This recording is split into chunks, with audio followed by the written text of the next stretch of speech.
Hello, my name's Curnow and I'm standing on the Princess Bridge. I'm about to do a reading from what I call the Gospel of Victoria. It was written about 10 years ago here in Melbourne, my city, as part of our community's engagement with the Bible. So I'll read to you a passage here on the Princess Bridge in the heart of Melbourne. From the beginning of the ancient dreaming, the good news of the successful takeover bid of Jesus the Christ. As it says in the prophet Isaiah, "Look, I'm sending my messenger before you. He will construct your way." A voice of one crying in the bush, "Create space in the forward line, a paddock inside 50 for the king to run into. Build a straight road for him." John the Baptizer appeared in the bush, preaching a baptism of saying sorry and for the reconciliation of debts.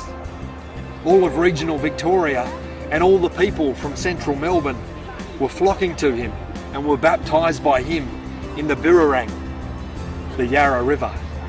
The Gospel of Vic is what I call a contextual rewrite, and it really followed in the tradition of people like Clarence Jordan, who wrote the Cotton Patch versions of the Gospels. Clarence Jordan was an amazing biblical scholar who lived on an interracial farm in the deep south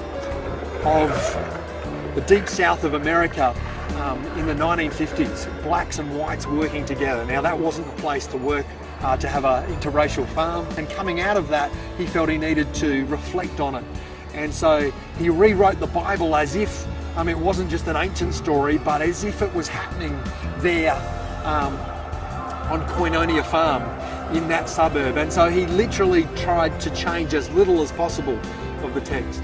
We thought about the question, what would the gospel look like if we used it as the script for what was happening now?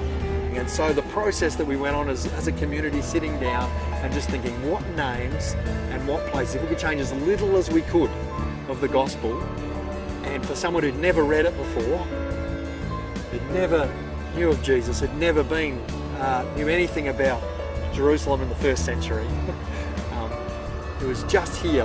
How could this story make sense for someone in our culture just reading it right now, changing as little as we could? And so for Clarence, the Cotton Patch versions and a lot of the politics and the fights and the stories about cotton and who controlled cotton were central to his story.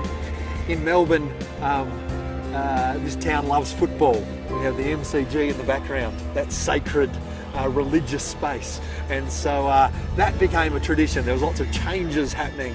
So that became a bit of a metaphor. We don't have a temple here in Melbourne, so the MCG and the tradition of football became the religion and the temple that then all the fights. And for Clarence it was cotton, for us it was football. What might it be in your context? What is the religious spaces? When Jesus goes into a sacred space, what are the sacred spaces in our culture? So in our culture it was more shopping centres or the casino, entertainment complexes, places where people go on sacred days.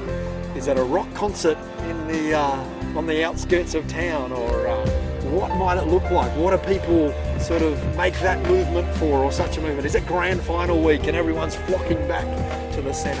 Where are the centres and the margins? Where are the spaces with power? Where are the spaces without power? There are the sorts of questions that we asked and we brought to the biblical text.